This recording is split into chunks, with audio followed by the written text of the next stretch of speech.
Wow, Stefano, that's a fine rope. Isn't it, though? I got it over the weekend at a yard sale. Why, it must be 15 feet long. You know, I never asked. Should we measure it? Not now, we have a meeting. Whoopi Goldberg, how you doing? Hey guys, I'm doing great. It's good to see you. Good to see you too, Whoopi. What can we help you with today? I'm ready to be in another movie. What do you have for me? Geez, Whoopi, I wish we knew you were coming. I guess we could just take a script out of a really great script pile. Whoa, fellas, I don't want to ruffle any feathers. I'm just here to work. Walter? Oh, of course. Okay, Whoopi, we'll just take the script out of the doesn't seem so bad pile of script. Let's see, how would you like to star as a futuristic cop with a T-Rex detective partner? Oh, that doesn't seem too bad. I'm in. Great, we'll draw up the paperwork tomorrow. Wait a minute. What's this about puppets? I thought you said it was futuristic. Where's the CGI? Oh, we'll have exactly none of that. Forget this. I'm out. Hey, get back here. Whoopi Goldberg. She's getting away. What should we do? Let's sue her until she does the movie. Wow, that seems excessive and unnecessary. Say, do you still have that rope? Of course, why not? I took some cattle ranching lessons over the years. I think I can lasso Whoopi Goldberg back into doing the movie. Well, give it a try. I did it. And that's how I saved the movie. Yeah, great story, Grandpa, but why does the internet say Whoopi Goldberg only refers to you as motherfucker? That's because the studio called the film Theodore Rex.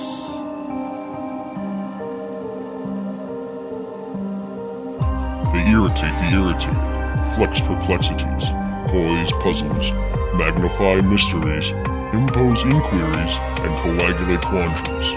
But more importantly, they ask one question. Why would you make this?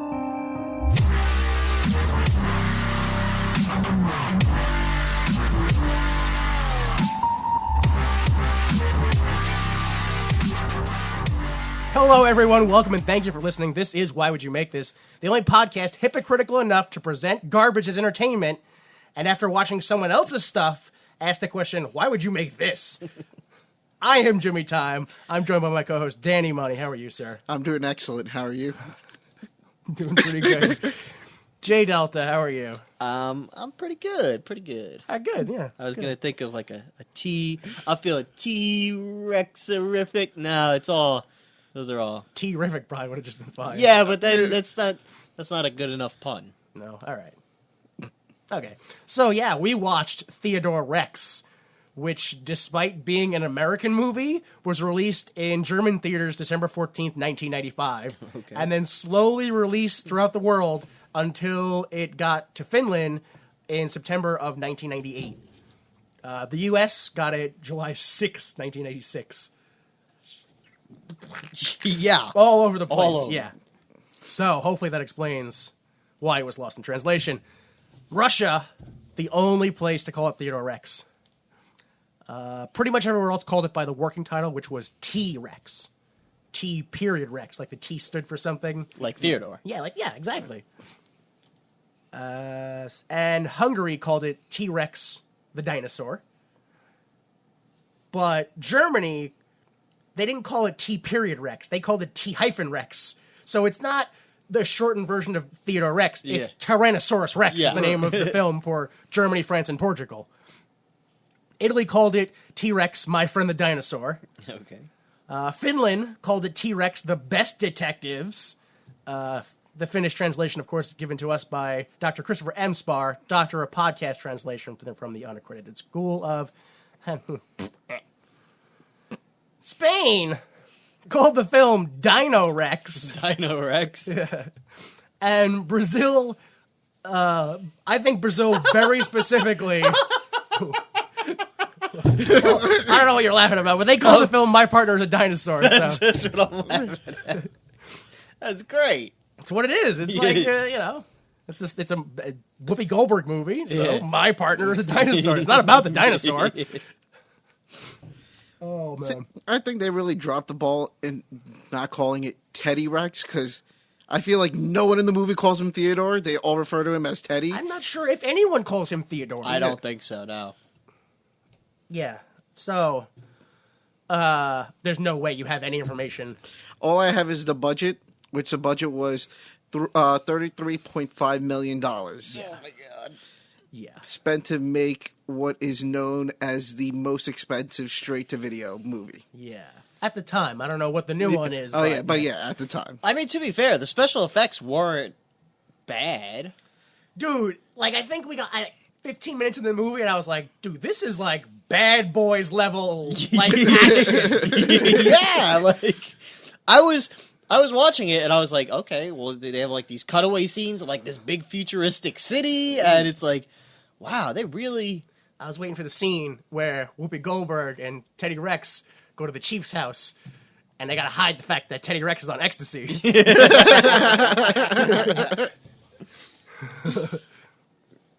And then all right. Oh. Teddy Rex gets shot in the tail, and he just complains the whole movie. Yeah. Got shot in the tail. Other references. There's other stuff. So let's do the best hour. Our favorite hour? Our favorite hour! The Troy McClure Hour. Hello, I'm Troy McClure. You'll recognize me from such strange genre mashups as 1, 2, Cobble My Shoe, the DIY shoemaking / toddler counting instructional video, or Scooby-Doo, a cartoon, mystery, thriller, comedy with attempted murder and a laugh track. Yeah. That's what I mean. People just go, Scooby-Doo, isn't it great? You go, no, what was that show? I mean, to be fair, I don't think... Well, yeah, there were sometimes attempted murder. I was gonna say, Yeah. mostly it was like Jinky's gang, like... Catch him in a net. Ultimately, yes, they caught him in the net. But it's like the mystery was... they were performing a play and the lights went crazy. Oh no. Yeah, that's what it had. Like... When was the last time you've watched Scooby-Doo? Every time they like, oh, who was it? Oh, it was the old prospector whose land this technically is, but it was owned by the bank, and so now we gotta send him to jail even though it's his land. Like, it's all like, oh, who was it? Oh, it was a scientist who lost his job and had to turn to, like, doing experiments on the sun. Yeah, it's always down the luck person who's like the bad guy for some reason. With a Golly, gang, we caught the Afghanistan war veteran. We have him now. You can't be homeless around here. Yeah! Get out of here. We don't care about your PTSD. Exactly what Scooby-Doo was. They just show up and beat up homeless people. Every episode was like, oh, it turned out it was Mr. Jenkins. He found gold in this land 30 years ago, but he couldn't get it because it wasn't legally his right then. But now that he owns the land, now he had to scare people away so he could get it. Well, he's going to jail now. It's like, what? Wait! It's his land! How is... People were... Whatever, let's not... So, Whoopi Goldberg plays Katie Coltrane. You'll recognize her as the co-host from 2005 to current on the ongoing talk show, The View. The narrator of the 2011 documentary, Being Elmo, Puppeteer's Journey. And most recently, Pat Norman in the 2017 ABC miniseries, When We Rise. It's about, like, equal rights and stuff like that. Oh, okay. Yeah. And What? she was the bartender on Star Trek. Which Star Trek, to be clear? The Next Generation. Okay. And its movies. And then she was also in Generations. That's the one where Kirk and Picard meet. But she plays like, oh, from the past, Whoopi Goldberg. And then she was in the episode where they go back and meet Mark Twain. And she was like best friends with Mark Twain. Yeah. Star Trek, really, about 90% of the episodes are either time travel or some shenanigans on the holodeck. It's Star garbage. Trek. We've set out to voyage the space continuum to see if there's any life. Couldn't find it. Started going in the past. Well, you can only do so many episodes about exploring space before you start running around the same episode over and over again. No, the problem is, like, space is literally infinite, and they're like, okay, oh, here's a giant gas monster. Well, what are we gonna do next week? I don't know. We did gas monster. Let's go meet Mark Twain next week. Like, they went right to. Oh, okay. Like, they don't even try. aren't most of the non-main character, non-human characters, aren't they all either like invisible beings or just humanoid characters too? Yeah, most of them they have never fought something that looks like a creature from like Starship Troopers. In Star Trek Voyager, they did. They encounter species 8472 from like I know. I watch so much Star Trek and it's all garbage.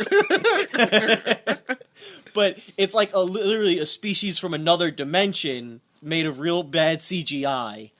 And that's the only thing. Or, like occasionally they fight like the giant glowing space cloud who... Yeah. Who just wants them to be on his game show that he puts on in his mother's basement. Yeah. That's a Futurama reference. All right. Yeah. Armin Mueller-Stahl plays Eliza Kane. Out of the 140 films that he's done, I have heard of these. Which was he played Strughold in the 1998 X-Files movie. That's all of them. I haven't heard of any of these other ones. He plays Anson Bear in the 1997 The Game. Oh, that was the one... Kirk Douglas or something. Yeah, I was going to say Michael Douglas, but yeah, where it's like... Maybe it's Michael. It turns out it is it's Michael Douglas, yeah. I don't remember what the plot is, I just remember it's all a game. Like, oh no, her life's in danger. Nah, but it's a game. But is it? Yes. Yeah, I guess. Turns out, yeah. Yeah. We called it The Game. It's a game. And most recently, Father Zettlinger in the 2015 Knight of Cup. Okay. Knight of Cup. That's just what it's called, yeah. Juliette Landau, who actually is the daughter of Martin Landau, plays Veronica Shade. You recognize her as the voice of Little Sisters in the 2007 video game BioShock. Drusilla in the 1997 TV series Buffy the Vampire Slayer and its spin-off Angel. So I guess she was a fairly large character? If she was in both? I've never seen Buffy or It's a Angel. big thing. I figured if people recognize her, it would be from Buffy. Yeah, she was a big recurring character in Buffy and was there for a few episodes in Angel. Okay. And most recently, Starlet in the 2016 The Bronx Bull.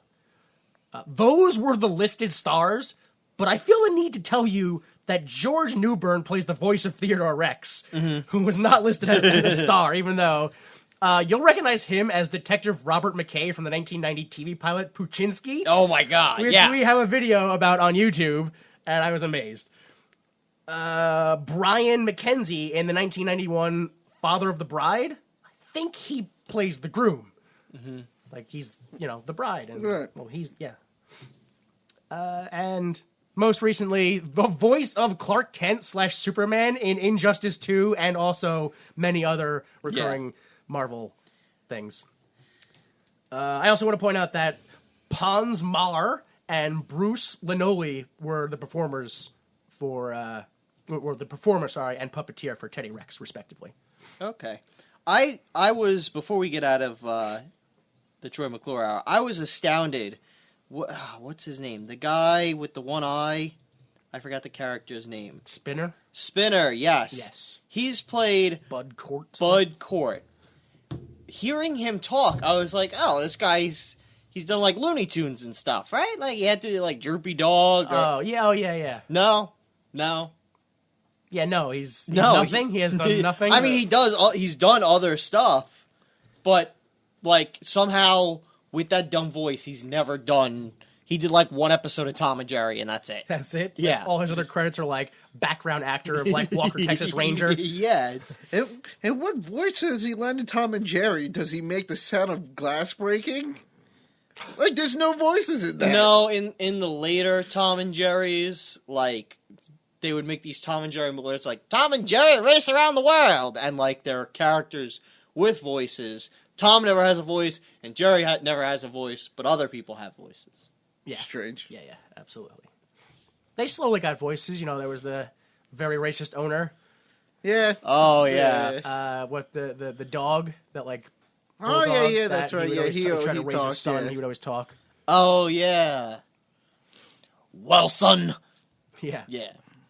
But you gotta be tough, son. Go get some. You gotta be so tough for Dad, son. I'll be dead and gone soon. You sound like what's his face from Hanna-Barbera. He has a son too. This is so strange, and it's a dog too. All those companies ripped off of each other. There's a Wile E. Coyote. Yeah. Well, whatever the Warner Brothers, the other one. There's a Herman P. Wolf. Yeah. You remember the cartoon where the wolf keeps trying to get the sheep, but the sheepdog keeps punching him, and at the end they clock in and out? Yeah. That's not Wile E. Coyote. Mind blown right now. Not Looney Tunes, different. It's like Tex Avery. It's like a totally different... That's crazy. Yeah. Like there was a whole spy network where the guy would be like, "Sir, Mr. Warner, we found out that Hanna-Barbera, they have a new character. We've got to get there first. Make 8. I want 16 variations of this character on my desk by Monday. We'll use 1. So, yeah. You want to start the film? Yeah, I guess. Good. Oh, wait. Jurassic Park 3. Yeah. I think before we do that, I have to say that you can see the full cast and crew at imdb.com. I don't think I said that. No. Legally. Yeah, legally, yes. If I don't say that, there is no more IMDb. They shut down. All right, let's start the film. Okay, so the film opens with 3 bullet points, voiced by not James Earl Jones. Okay. To be fair, I looked up in the credits. That character, not listed, could have been James Earl Jones, but he just got himself removed from the credits. So these 3 bullet points are the entire story of the film, which is once upon a time in the future, tomorrow at midnight. So much of my future. Yeah. Once upon a time. You can't say once upon a time if you then give us the time. I read like 3 the San Francisco Sun and like Roger Ebert, and reviews, and they were like, the film starts off with once upon a time in the past, and I'm out. Yeah. Like, I'm already gone. I don't know what's going on. All 3 of them said that.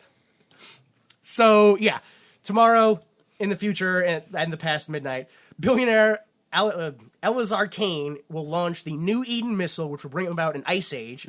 After this, Kane will reanimate the frozen life in his ark to create his vision of Earth. And finally, this is the 3rd bullet point, an hour ago, 2 New Eden workers escaped from there and are racing to tell the police. So that means that this movie takes place like so long ago that it's in the future, but also it takes place an hour ago in the future's past. See, I was so confused at first when I first started watching this that I was just like, wait, so are we watching this in the future after the Ice Age happened? Is this a flashback, flash forward? What? Yeah, literally until maybe about 20 minutes in that I would realize, I was like, oh no, we're in current time. The missile hasn't happened yet. You know, what's funny, because they did the Once Upon a Time in the future, and I went, what? Wait, what? And I just couldn't comprehend that I just was like, what? Until the movie started, and I went, whatever, fine, okay, fine. And then it got to 20 minutes left in the film, and I went, I don't know what the story is. I had no idea. And then when I watched it the second time, I actually read the intro, I went, oh, it's really good that they put that in there, because I had no clue. I had no clue what was going on. I immediately thought back to the Super Mario Brothers when we do. We're like, oh, they had to put the scrolling text in the beginning to figure it out. I was like, how'd they not figure it out? This movie proves. This movie. Yeah, no. It'll happen. If you have a dinosaur-related movie.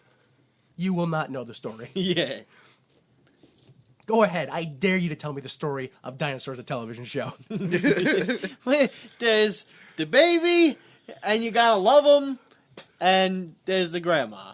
Yeah, that's about it. And then I think the show actually ends with the extinction of all the dinosaurs. It does. Yeah. Not only that, it ends with them in their living room going, well, I guess we're going to die. And then dying. They have to accept their fate. Yeah. It's not even like, oh, our scientists have discovered that the end's going to world soon. No, it's like, whoop, whoop, whoop, whoop, whoop, the world's ending right now.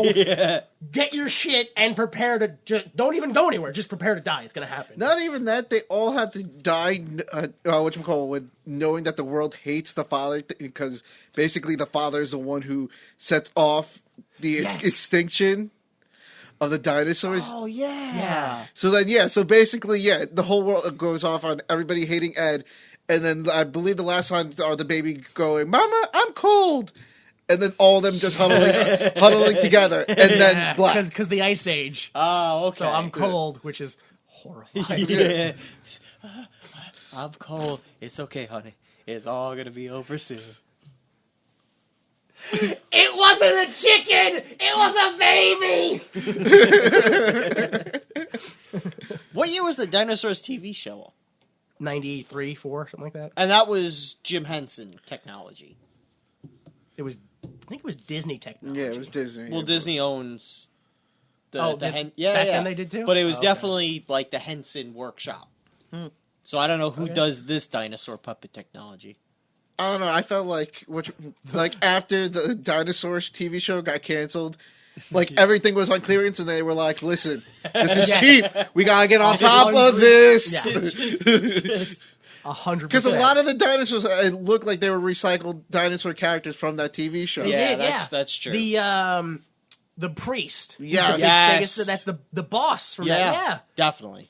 And I think Theodore Rex is actually, because Earl in the show has a T-Rex best friend. The Oh, coworker, yeah. So it could have been. Yeah, interesting. Or maybe you're just racist and think all T-Rexes look the same. I am definitely racist against T-Rex. I mean, to be fair, this movie's pretty racist because all T-Rexes have the last name Rex. Yes. To me, T-Rex stands for that Rex.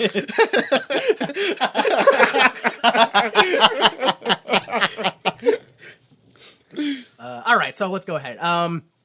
From the intro, we jump to a black and white park thing with a man who looks like a Highlander is running through a forest that's decorated for Halloween, doing what he believes is hiding a gun behind his back. But none of that is right. He eventually finds a talking dinosaur and gives him a present from Mr. Kane, which is an exploding butterfly.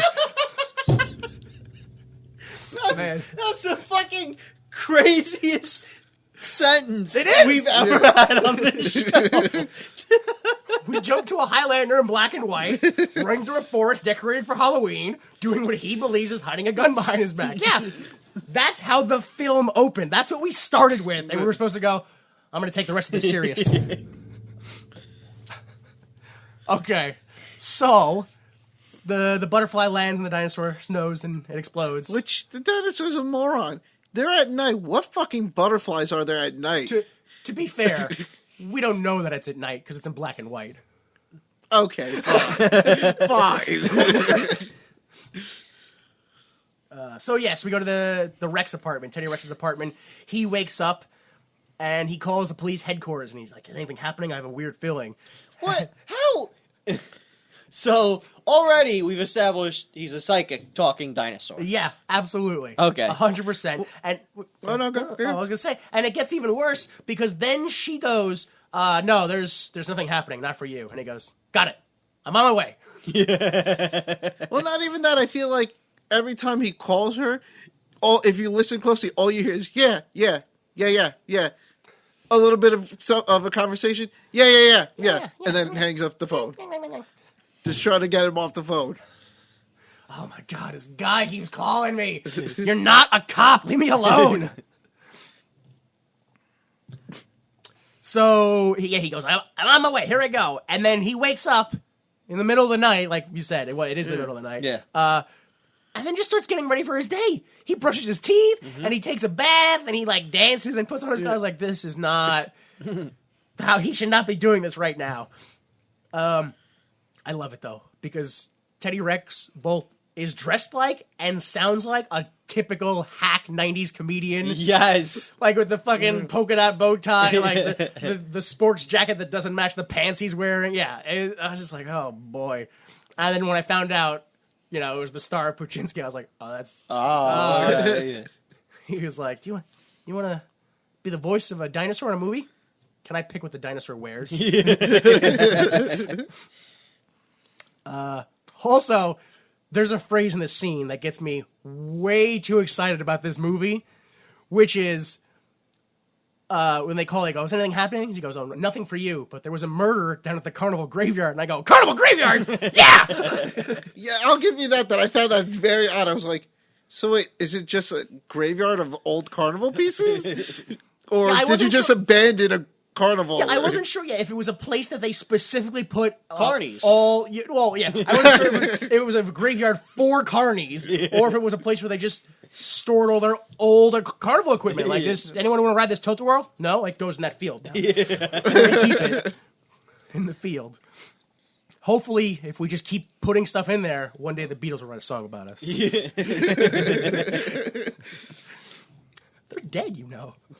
Man can dream. What year is this supposed to take place in? Oh, boy. Like, I can't get into that without revealing some information, so I might as well. They tried to make this movie in 1989. That's supposed to be the setting? No, that's when the people who made this film started trying to make this film. Wow. 1989. So I guess It took them 6 to 7 years. But then, when is this supposed to take place? that's your vision of the 90s? I have no idea. They think in this. I mean, that's true. Back in like the 50s, we were like, yeah, of course we'll be living on the moon and eating capsule food and like being best friends with Martians. Of course, And having cars that fly, and yeah, exactly. So who knows? Still stuck on that Once Upon a Time in the future. So technically, it takes place in an alternate reality future. Yeah. I guess, right? Yeah. Because you have to go back to go forward, so it's... Wait, if you say Once Upon a Time, does it automatically, like, legally make it a fairy tale? Oh, I don't... Yeah, this is... I'm not a fairy tale lawyer. No, this isn't supposed to be a fairy tale. I'm not a mythical lawyer either. And I don't know what the...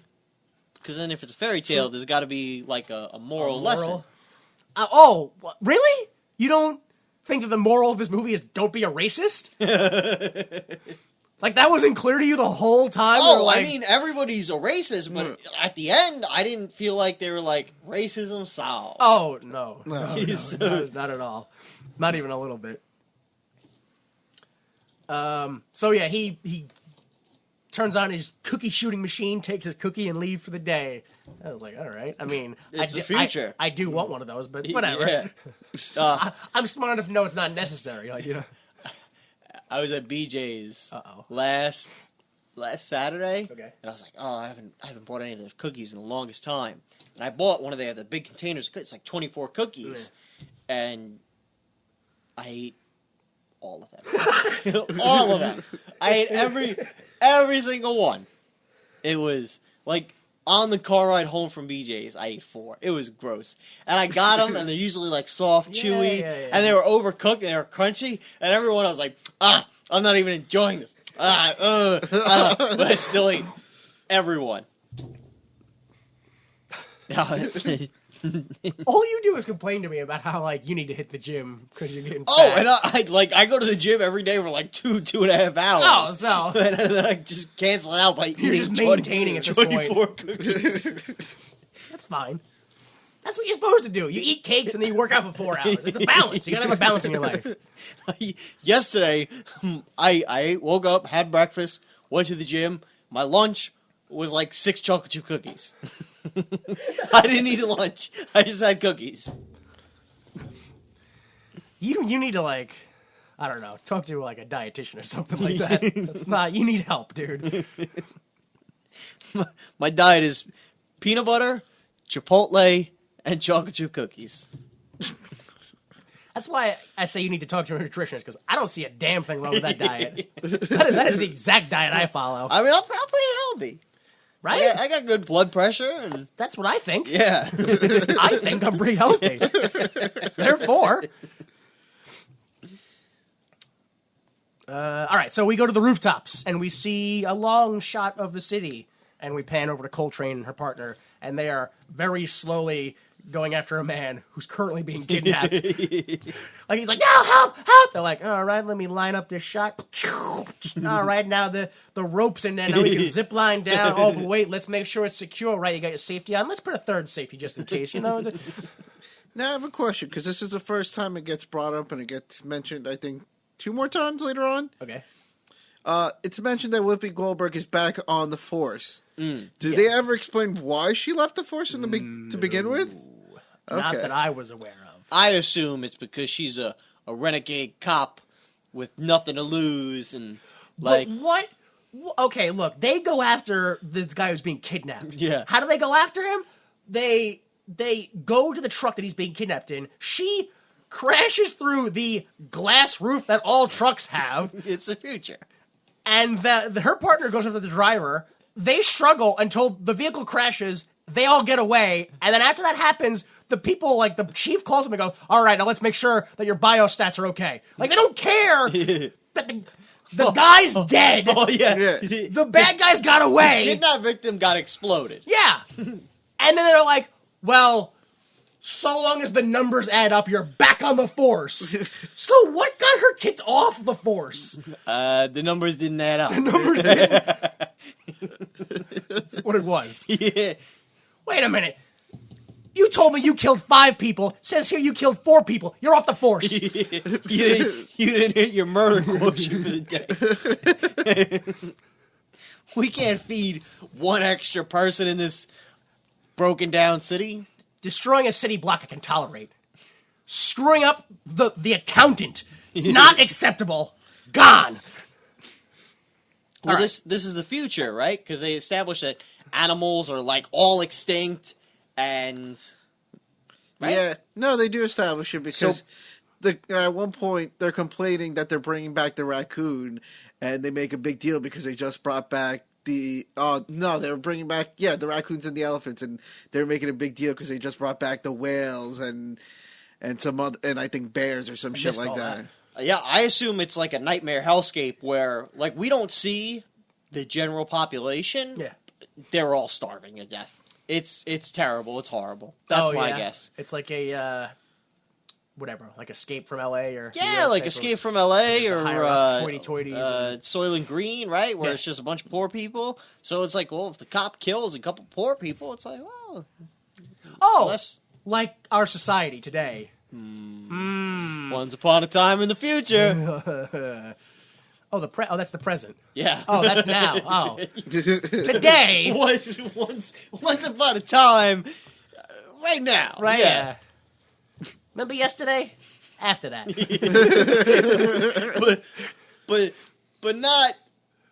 But not really, like, we don't want to go too far after that. Yeah. You know when you get to tomorrow, don't go there. Yeah. That's too much. If you hit back. Tomorrow, you went too far. Come back. You got to turn around until you see the red barn. Nobody will get that joke anymore. Nobody gives directions to people. My phone gives me directions. Yeah, but Google doesn't say turn left at like the 3rd Citgo station. No, it just goes boom, and then I go, oh, I missed the turn. Oh, you rerouting. You don't think you'd figure out that you're supposed to do that like 400 feet before the turn, huh? Shit has existed for like a decade now. Yeah, it's like, no. Keep your eyes on the screen while you drive. Yeah. So you know which turn. All right, so whatever, yeah. Let's go to the carnival graveyard. A news reporter is pushed out of the scene while Teddy shows up, and he talks to a lady cop who might have been the woman he talked to on the phone. I don't know. Teddy casually mentions that dinos have a weird connection with each other, and like they can kind of like feel each other. Okay, anyway, Teddy's going to go see the commissioner now. I have to explain my psychic powers to the audience. But he didn't... He just... and it never comes up again. No, it does once. Yeah. It does once. Oh, when? Yeah, Molly mentions it also. Oh, twice. It comes up twice then. Because Molly mentions it, and he mentions it when they go to the museum. Yeah, but it's not like when something happens to Molly, he's like, oh! No, to be fair, yes. They only mention it. It never, comes into play. He never feels anything useful. Although, maybe he felt the evidence. What? Later on, when they do the autopsy, he's like, whatever. We'll get to it later. So, we jump to the evil lair real quick, and the lead henchman, whose name we find is Spinner later, he explains what happened to Mr. Edge about the whole truck and all that stuff. And Mr. Edge is the Highlander-looking guy. So we go to the museum. Teddy arrives, and he has minimal control of his tail. It keeps knocking into shit, knocking into people, smacking them. Do they ever explain why the evil henchmen are like Joker thugs? Like, they just giggle and laugh and... They don't go into the backstory of any character. That's except Theodore Rex, and they barely go into it. We go to the streets.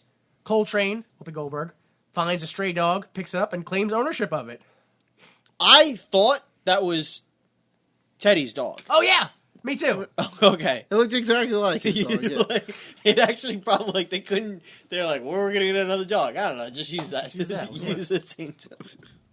Because there are, like, 6 different points in this movie where, like, somebody has that dog. And I'm like, wait a minute. Is the dog the main character? Like... Well, actually, they established that in the future, it's like, well, animals go extinct, and we just clone them. So that's the only dog, like, it's just that one dog that just gets cloned. Oh my god, it actually makes sense. It does make sense, yeah. That's why all the dinosaurs have a connection with each other, because they're just the same animal with slight mutations. That doesn't mean they have a psychic connection. Well, they think they have one. That's why they all have a mild psychotic episode where they think they have a connection, because the clone is breaking down over time. Where they dream about a Highlander chasing a dinosaur and giving him an exploding butterfly. Yeah. Or is it just years of inbreeding? Because if they're all technically related with each other...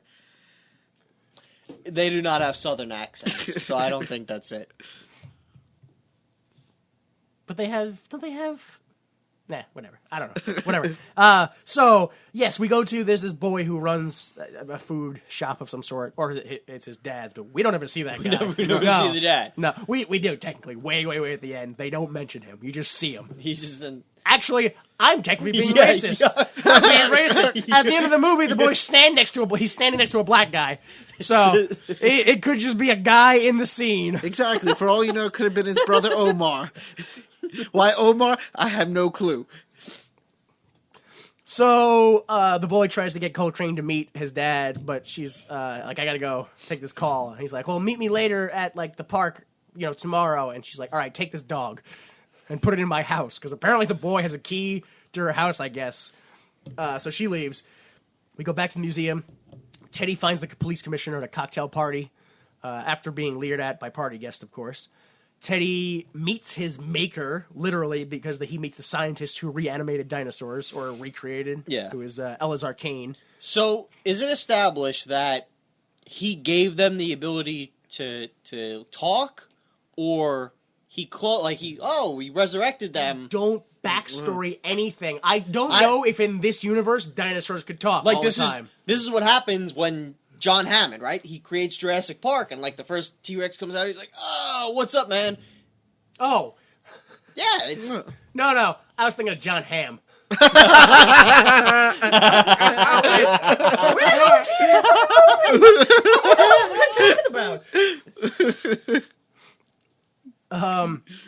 no, that is it. It's strange that because they say that Teddy Rex is Elazar Kane's crowning achievement. Probably because he can talk and stuff like that. But no, they all talk. But Teddy has no control over his tail. He keeps it's just a numb tentacle that keeps smacking into things. And this is the greatest thing he's ever done. Well, I think it's because because he's the only dinosaur on the police force. But in this same scene, we find out the only reason he's on the police force is basically just for PR reasons. Yeah, for racism. Yeah, racism. Yeah, race relations. Yeah, exactly. Yeah. Which I would like to state also that in this scene, I got totally over the whole, look, his tail is controlled by itself and will knock into whatever's in the way. Yeah. They killed it in this scene. Yeah. So, Teddy, as we already mentioned, he's a bit tired of being a publicity stunt and wants to be made into a real detective and put on this new dinocide case and make his dreams come true. The assistant hears this, and he goes, "Oh, what if we go ahead and use this opportunity to smooth out human-dino relations?" And we make him, which is so weird. They put him on the Force as a PR stunt to smooth over dino-human relations, and now they still have to put him more on the Force to it's just like, well, how what did putting him on the force but not making him active do in the first place? Exactly. If you still have to well, remember how we did this thing? Didn't work. I don't even see how human dino relations are that bad. It's never established. Aside from the fact that there's the Dino Club. Oh, the Extinct Species Club? Yeah. Yeah, and there's which... The only time there's mentioned some sort of beef between them is at the funeral. That's the only time I noticed it. Yeah, that's the first act of racism that's brought up by the dinosaurs, which is they're like, it was the humans, they definitely did it. The soft bellies. Yeah. Or the soft skins. Yeah, I was going to say, they have soft bellies too. No, it was soft skins, yeah. Dinosaurs call humans, ew. Look at the scaly ones. What are you... You have scales! What are you talking about, dinosaurs? So they go ahead and make him detective, and they're going to make his partner Coles. So I don't know who, because they go Coles, and then lightning goes off. So I'm like, I don't know. Cold Stain? Cold Stone? Cold Stone. You're going to pour with ice cream. Go. Wow. So long as there's cookies in the ice cream. So we go outside. Coltrane arrives, introduces Teddy Rex, the new partner. But he's a dinosaur! And the assistant is like, well, you're not a racist. I mean, a speciesist, are you? So, and then he leaves. And he says, terrible line, which is, listen, Coltrane, this is your one shot, so don't blow your comeback. I was like, ugh. Yeah. I know he didn't mean it that way, but you should rephrase your fucking sentences, dude. So somebody should have gone, why don't we roll that again? Does anybody know what a snowball is? No, not that kind.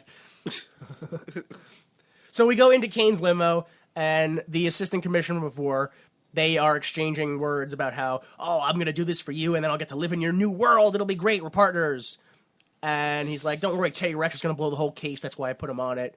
And he's like, well, this is my stop. Goodbye. And the driver turns out to be Mr. Edge. Kane tells him to get his henchmen to follow Coltrane, but just follow them. Don't do anything. Mr. Edge does this via hologram. Yay. I don't know if you guys noticed this in the scene when the hologram conversation. Spinner is like, yeah, right away, sir. I'll do that, no problem. Yeah.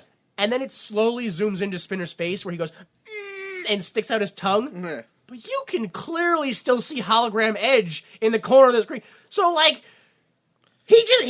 wasn't even like a goodbye click, and he's like, well, I don't like you now that you can't see me. No, he stuck his tongue out directly to his face. Yep. Which is funny that you bring that up, because when I saw that scene too, I was like, I was totally waiting for Edge, Mr. Edge to say something. Yeah. I'd be like, to have some sort of reaction to it. But no, nothing. No. In my mind, Mr. Edge is a completely pointless character. Yeah. He's just in realistically in the grand scheme of an elaborate evil plan. Yes, he is necessary. He creates the buffer between the bad stuff and him, so that if you ever find out the bad stuff, well, it's not directly linked to me. It's linked to my driver. My driver must have been doing bad stuff. It's not.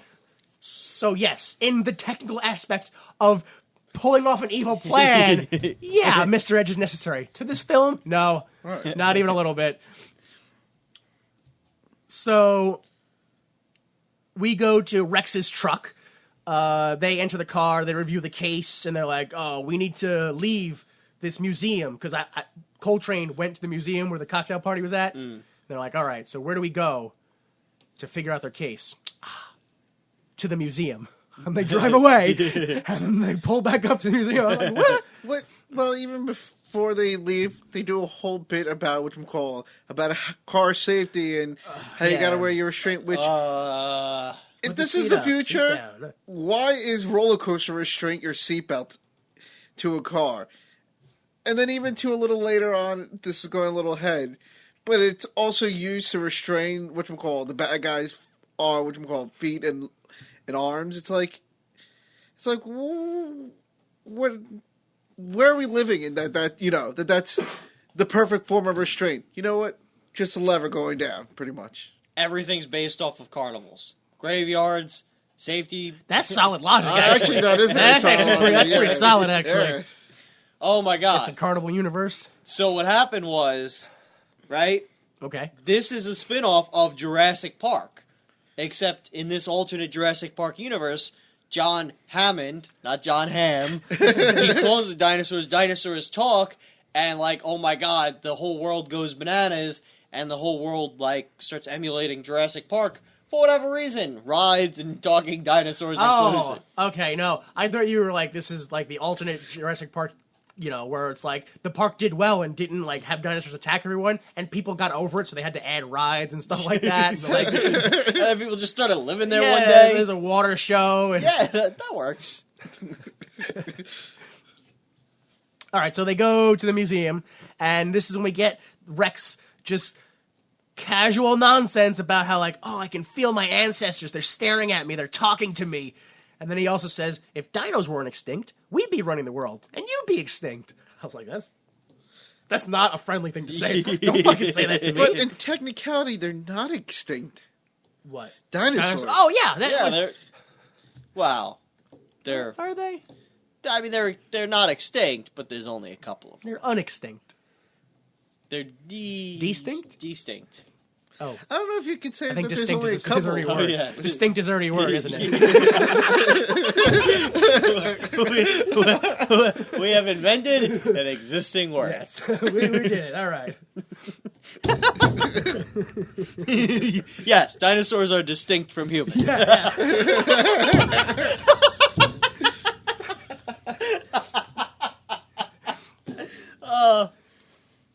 Oh, man. So, they're in the museum, right? They go to the head, this is what she says, the head dinosaurologist. And she's performing an autopsy on the dinosaur.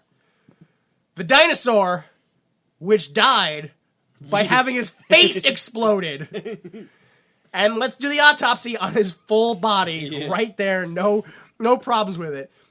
So Theodore Rex uses his weird... This is why I think he uses his weird psychic powers, because he goes, give me a second. Christopher Walken, And he goes, there's a piece of something stuck in his nose, which... it blew up. Like, how is he dead? Clearly, it just shocked him to death. The best, like, it's a straight-to-video movie. They could have had the whole, like, face exploded. Oh, yeah, they could... No, But then they'd have to damage the puppet, and they couldn't get their safety deposit back. Oh, no, there's only one costume from Dinosaurs that we bought. They didn't have any spares. They had the one. Rex holofaxes the unique tail print that each dinosaur has, and he finds out that this guy lived with performer Molly Rex, so they go to the Extinct Species Club. If it's here, it's extinct. Except there are also hundreds of humans in the club. Yeah. So that tagline's already garbage. So it said he lived with Molly Rex. I got the impression that, like, this was... I don't know, they were... Banging? Yeah, or something. Yeah, everybody some did. sort of They were like, relationship. they're married. It must be the husband and wife. Yeah. But then they go there, and she's like, no, we're just roommates. Oh. Yeah, she's like, she goes, what? Oliver died? No, actually, we're just roommates. I can't believe he's dead. I was like, what? That's not suspicious at all. No. What? He died? I can't believe I'm totally open and available for all relationships. He's so dead. I can't believe Carol Kane did this. Just like my pussy will be after you beat it up. My poor friend dead.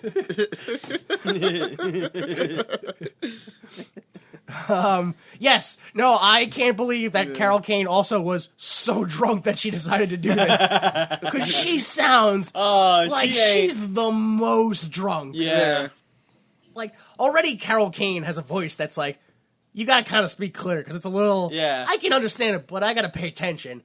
On top of that, it sounded like she was drunk. And on top of that, she was trying to do like a, hey, big boy, like a sultry type of voice. So it was just like, I don't know what you're saying most of the time. And it kind of was the same, because they go to this club and they joke here, joke there, And then Molly Rex comes out on stage and starts singing, and she's like, hey, boo, and I'm like, those aren't words! What are you saying? It was total. There's no way there was any English in that song. There's no fucking way. Like, presumably they had the whole movie, and then they just brought her in for the ADR. And at this point, the movie was probably in such bad shape. It was just one take and done. All right, Carol. In this take, you're gonna sing along. Hear the lyrics. I'm gonna put them right in front of you, and as the dinosaurs sing,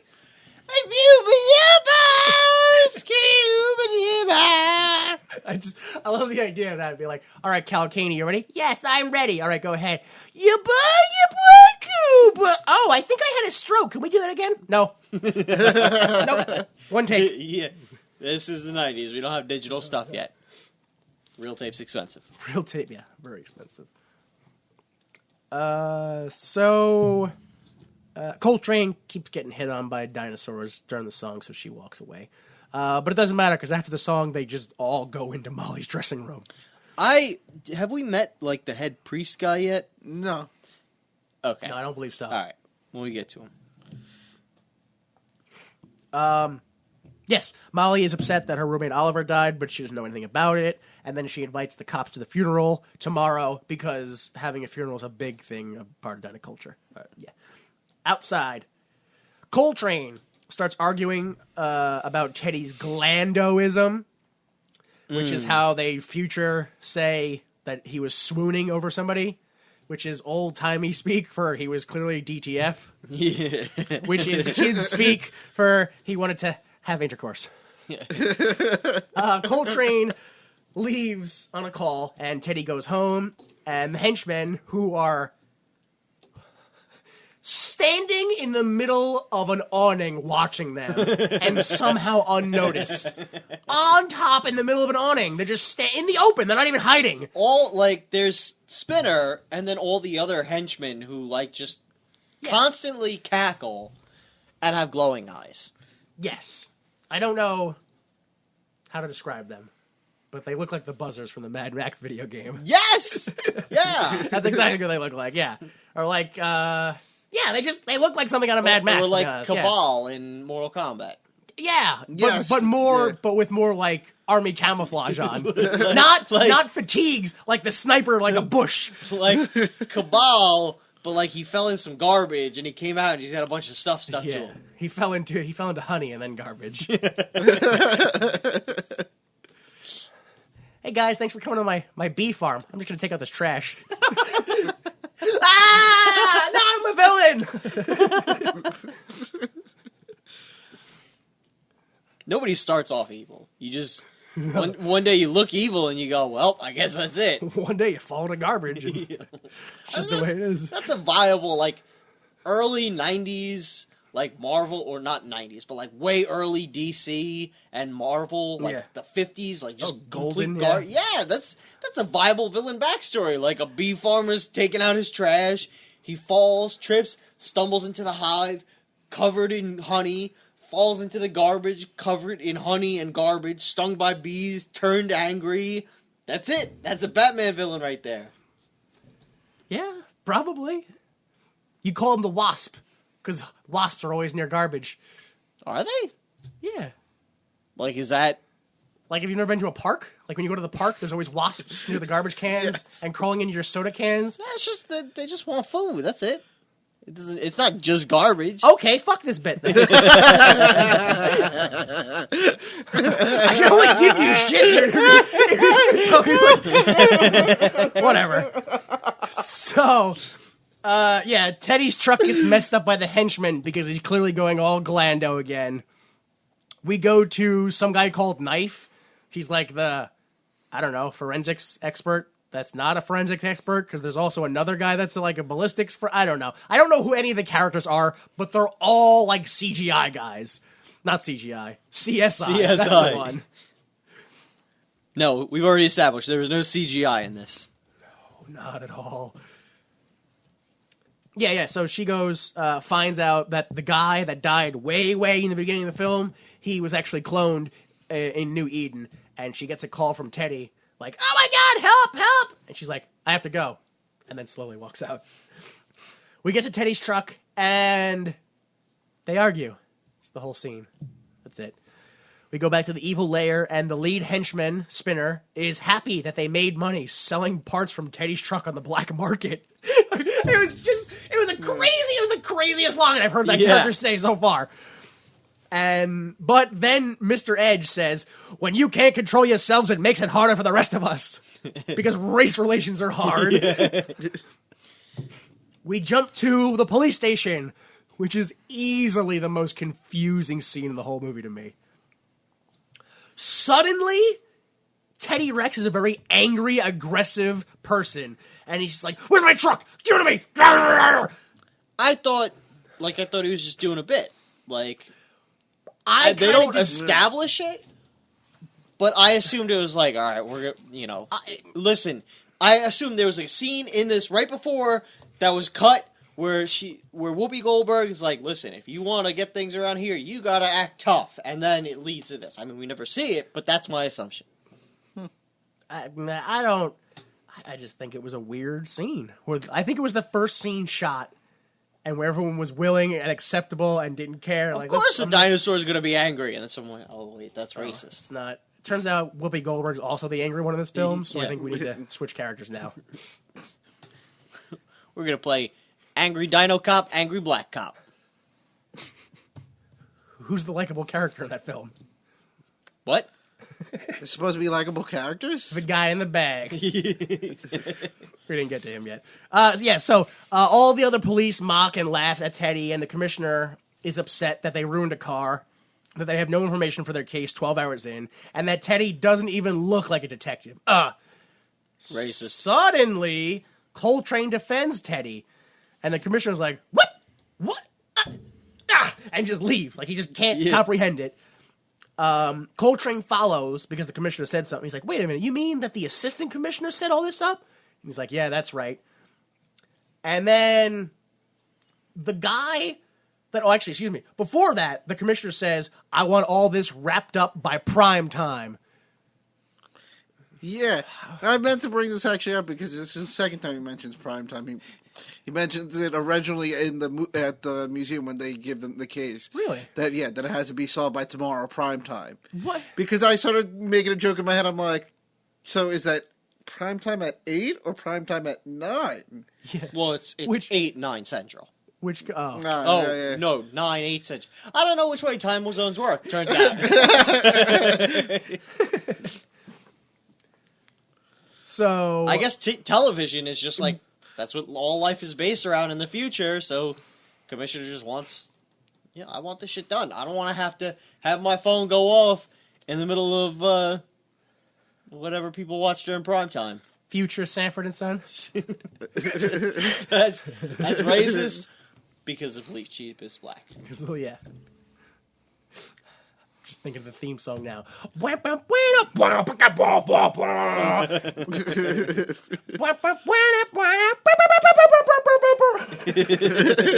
dubstep version. Yeah. Oh, and it's like the dinosaur version of Sanford and Son. Yeah, sure. Yeah. Because, back then... Allosaurus, you ugly! So, So then, right after the primetime thing, a guy that I thought was the chief of police, but is not. I think he's the guy in the beginning who's like, I want those biostats stat. I'm a hologram. Remember him? He rises up in like a director's chair. I don't know who he is. I have no clue who he is. He's like, did you find it or anything? And she goes, yes, sir. We found out this information. He goes, that's good. I'm still working on this. And then he just goes back down. I don't know if he's above the commissioner. I don't know if she's being polite. Maybe he was the actual writer or director of the film. Right? It was it's just Whoopi Goldberg's dad, which is on scene. Did you figure out why we're making this movie yet? Did you figure out what we're going to do in the next scene yet?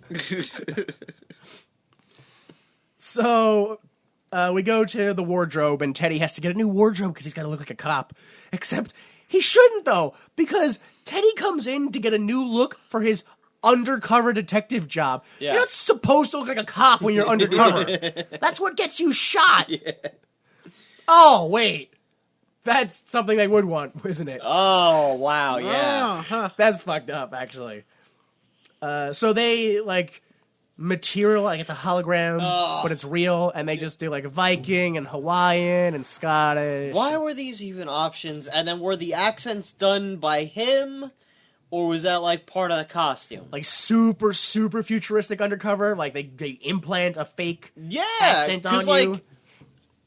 I mean, that would make sense. It would put the costume on him. Yeah. Right? Yeah. And, like, there was no mirror or anything, and all of a sudden he was talking like this. You know what that makes me wonder, though, is if maybe Teddy, unbeknownst to him, is also a bio unit. And it just implants. Yeah, he doesn't even notice it. that makes sense. If you have a bio unit and you have to be undercover, wouldn't it make sense to just implant an accent into your head so you don't fuck it up? Yeah, if you have to have an accent. Why wouldn't you have an accent? You're going undercover. It's the whole point of it. Of course you're going to have an accent. Italiano, ben capita. You like it, a juice? The skit's too long. You don't like the skit? It keeps on going. You ever seen that one? No. Do you know what the juice skit is? Or? Yeah. Yeah. Well, they redid it in like 2007, and they just kept going. And at the end of the bit, they're like, "You like it a bit? No, you don't like it a bit. It goes on too long. It keeps going. The joke's not so funny." It was the last one ever, so it was a good way to end it. So yes, eventually they make him look like a cop. When we go outside, they get their new truck, which is a garbage truck, which has a window that opens from the cab, the back of the cab, into the garbage truck itself, so that you could like see and touch and taste all the garbage all day long. I found that very odd. I don't, and it's not even like it was like they didn't shoot any scenes inside the truck that you needed. Like it was weird. So yes, we get to the halfway point of the film, which seems like we really should have hit it already. And all these kids are playing hockey in a cleaned-up section of a junkyard, I think it kind of looks like. Yeah. Right? And then this is when Coltrane and Teddy, they show up, and Coltrane meets the kid from earlier, who I find out his name's Sebastian. He gives Coltrane a badge case for being back on the force. Yeah! And then Teddy plays hockey with his tail, and he makes 3 goals at once. While this happens, Spinner records the whole event. And then we go to Kane, and Edge reports back with the video of all that happening. And Kane's like, that little black kid. The little kid, yes. Oh, yeah, we go to New Eden, like the outside of New Eden, and they arrive, and Teddy has tail troubles, and they drive through Kane's personal zoo. We go inside. We hear, I don't know if you guys heard this, midnight is only 5 hours away. Yeah. So there's like a time frame. So at this point, literally nobody except for us are supposed to know, like, the plot or... Yeah? Right? Well, I mean, the bad guys know. Yeah, because they But it's like mentioned the cops are investigating something that they don't, like, they have no idea. No, they don't know there's a missile. They don't know there's an... No. I don't even think they know there's an arc. No? I don't think they're even aware of that. I think they think that he has remade a few animals. Yeah. And they're unaware of the extent, yeah. like. Which another weird thing, if it's 5 hours till midnight, why does it look like it's noon? Dude, as far as I'm concerned, the limo scene where they were like, tomorrow at midnight, that was 3 days ago. Right. Like, it's not been whatever, like 12 hours or whatever it's been. It's been a week that they've been working on this. So, Kane says that he developed a serum from ice fish that live in the Arctic that can be frozen and unfrozen, and he uses this to freeze and reanimate life whenever he wants. The police tell them, the police being Coltrane and Teddy, tell Kane how he's involved in the case and what they know, and Kane's like, well, it's not me, I don't have anything to do with it. And they're like, okay, and they leave. Goodbye. It was just so weird that they're like, but come on. Don't you think you're guilty, though? Yeah. Like, don't you really, think about it? We go back to the junkyard playground, like another section of it, and Sebastian is kidnapped by a video game arcade machine. Yep. But how dumb are you to walk to that video game arcade? Oh yeah, it clearly looks like it's on, but all I can see is a white screen with nothing on it. That's why I went up. He's like, wow, this screen looks broken or something. I guess, whatever. So, We go back to the club. We're having Has the a dino. pedophile ever tried that in real life? Just like put an arcade. I don't think people are that like aggressive about it. Like they're not that clever. They just pull up in a van and just grab a kid. It's not. Yeah, well, I don't think people are that. I don't see. That's the problem is when people go, "Oh, how come pedophiles don't just snatch kids off the street?" It's because that's like, there's not a large swath of people walking around going, "Can't wait to rape."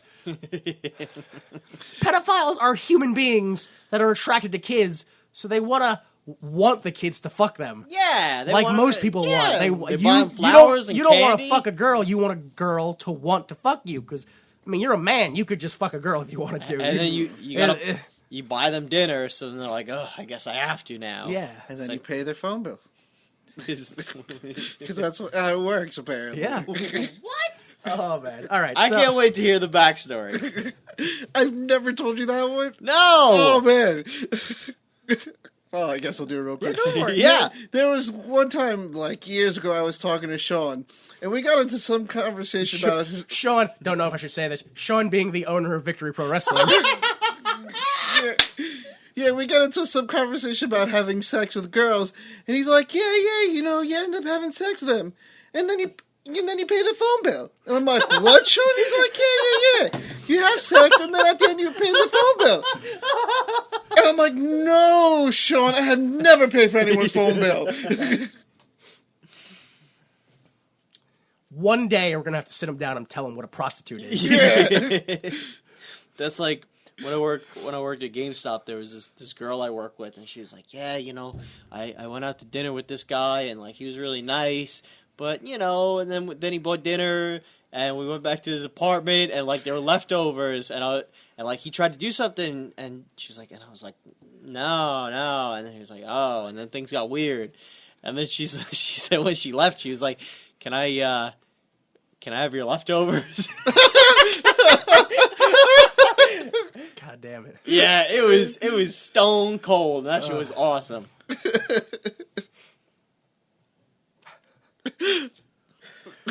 Can I have really? Yeah. I mean, there's leftovers. You mind if I take more from you? Is that okay? Like, Yeah. Look, we already know where this is ended. So, I mean, putting all the cards on the table. I'm just gonna put it out there. Do you have any organs you're not using? Like, I'll take some of those too.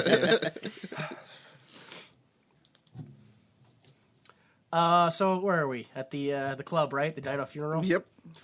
Yeah, as we said earlier, mourners cry racism, but Kane shows up. He's like, this is all my fault, because I brought you back to life. Goodbye. He just leaves. Coltrane follows Kane, and Teddy enjoys the ceremony. Teddy eventually meets Molly Rex, and she's like, oh, can you walk me home? And I'm just like, man, what a shitty partner Teddy is. Yeah. His partner's like, I'm going to go after that bad guy we're investigating. He's like, okay, I'm going to stay at this party trying to get laid. Yeah. Come on. And he was like, hey, I'm going to walk her home. And she's like, what, really? And he's like, look at that dino pussy. She wasn't even, her excuse wasn't even like, you going to fuck that? Her excuse was, we're at work. Yeah. That was her only argument was, we're on the job. You know we're on the job right now. He's like, come on. She's like, yo, you have an hour. You have 1 hour. And this was really weird, which is Teddy's like, yeah. And he walks back inside to meet Molly. And the preacher's like, Teddy, I wish to speak for you. He's like, what's going on? I think you should quit your job. And I was like, what?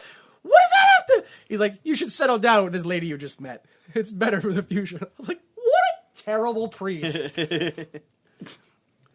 Yeah, so instead of listening to the priest... He wanted him to join the cult. Yeah, obviously. Yeah. But instead he leaves with Molly. Yeah.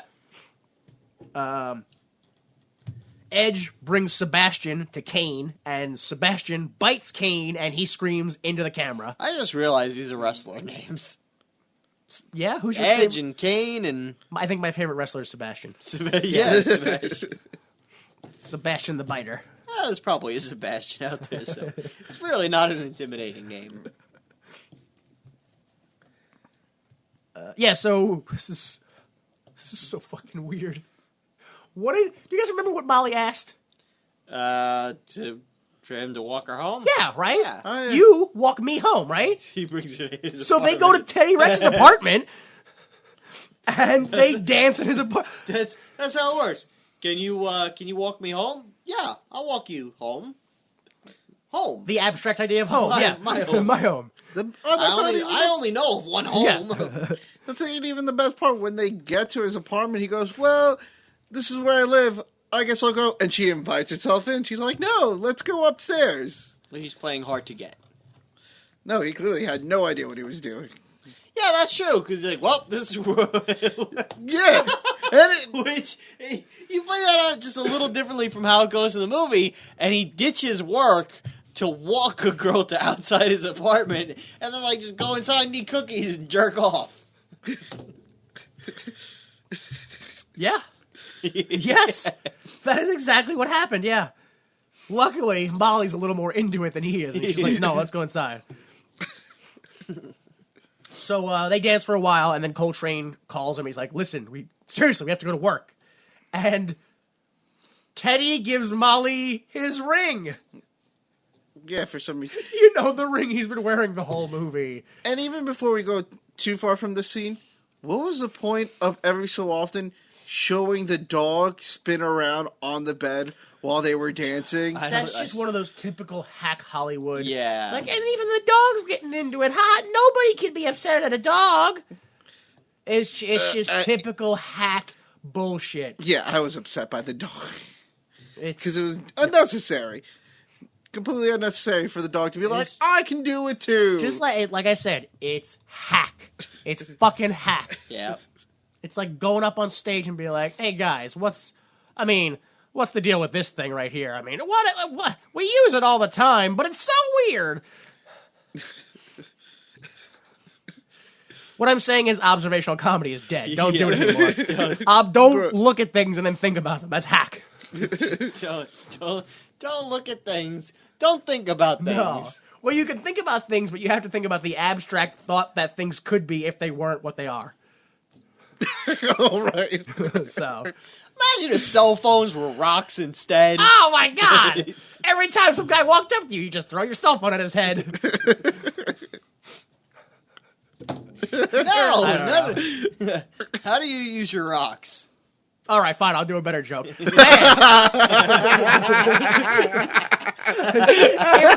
if that was the case, I think iPhone would move their headquarters to India. Yep, go ahead. Yeah.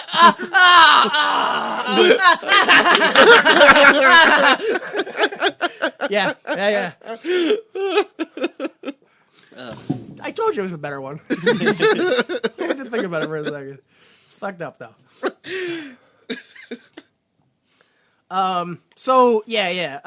Teddy Rex leaves the apartment, and Coltrane has an audio flashback about the badge case she got. It's a badge case. I got it. You're back on the force.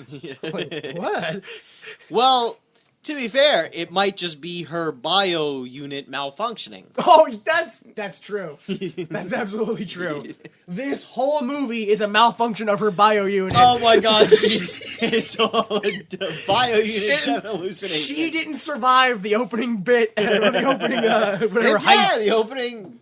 It's completely possible because doesn't someone at one point ask her, how did your rewiring go? And she went, oh yeah, it went well. And they like made some off comment like her attitude, well, they didn't do her attitude or some shit like that. It's like Futurama when they had to upgrade Bender. Yeah. And he has an elaborate dream. This is the elaborate dream about why you have to do the update.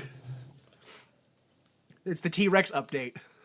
Oh man, the whole Futurama, because Bender goes in like, I hate the 1X robot. Yeah. She goes in like, I hate those fucking dirty dinosaurs. And she comes out, and all of a sudden I love those dinosaurs. I love those dirty dinosaurs. Those dirty, scale-faced dinosaurs.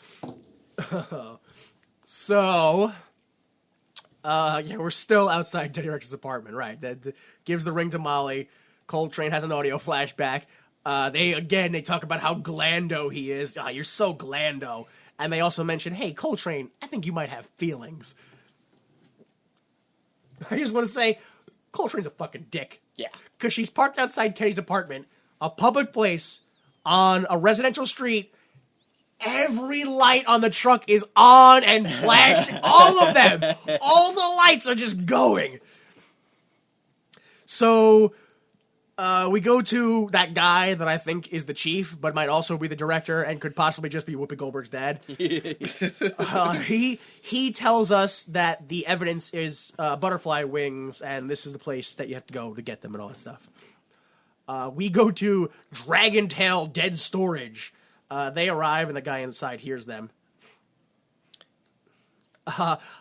It took me out for a second, because this is when Teddy finds out that Coltrane is a bio-unit. Like, this is when he officially finds out. And Coltrane goes, yeah, that's right, I'm more human than a human. And I was like, what? Where's the White Zombie song, then? Yeah. How are you going to have that? Yeah. And not... Looked it up. 1995 was when that song came out. You could have had it. Yeah.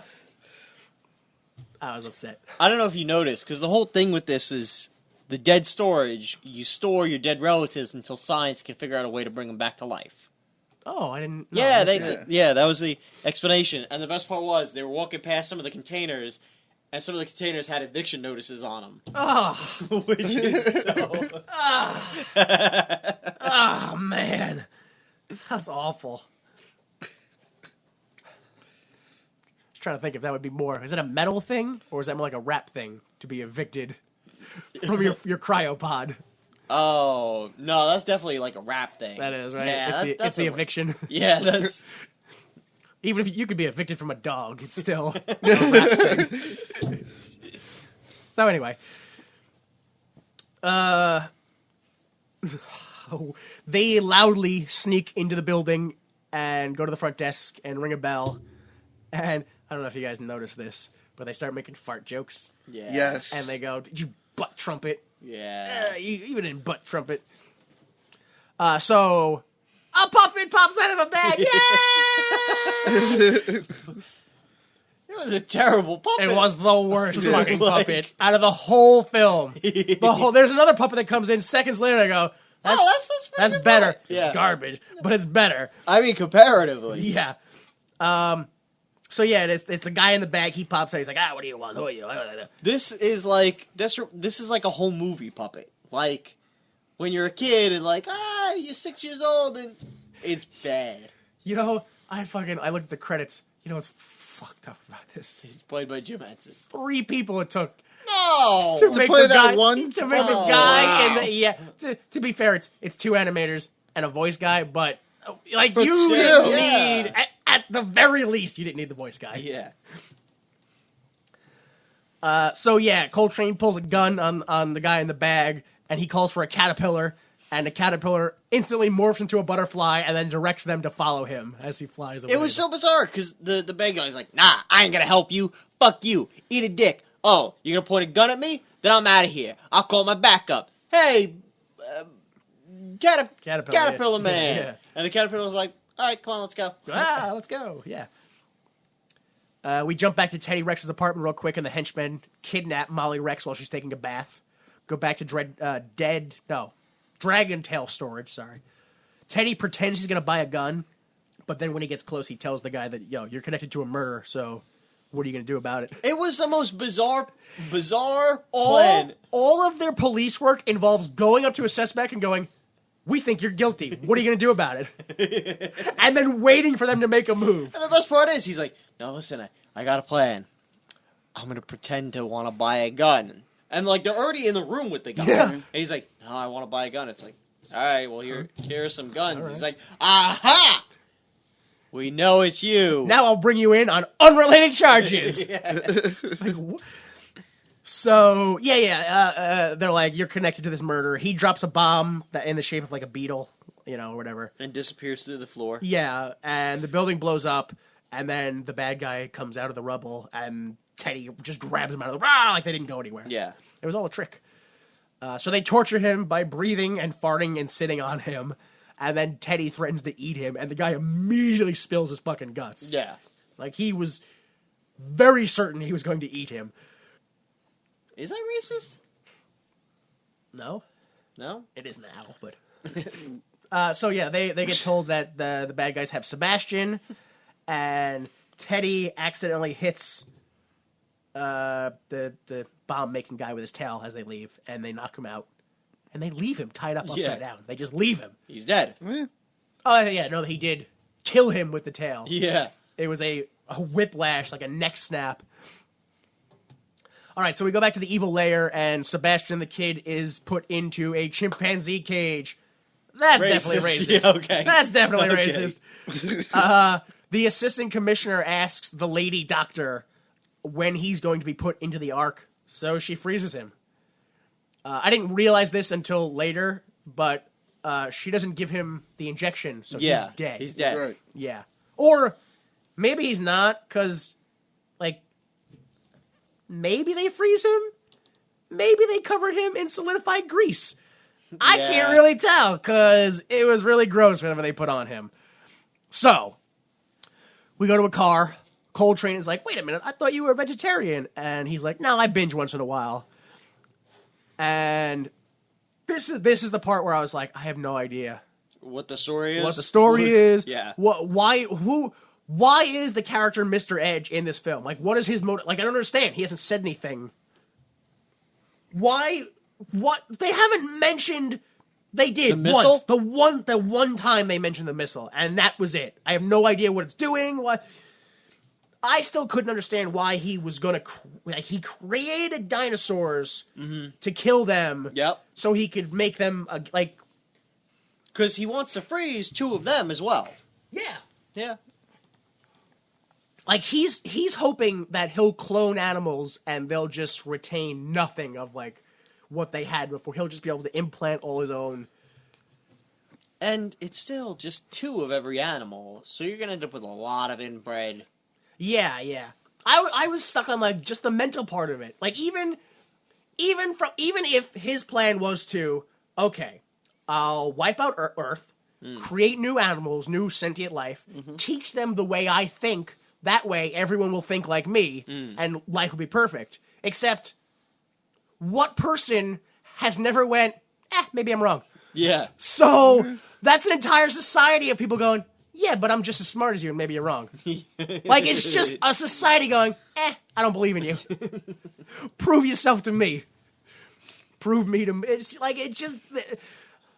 How about you prove me to you? None of this film... Nothing! None of it makes sense. None of it. So But it's like out of talking dinosaur. It's funny. Oh my god.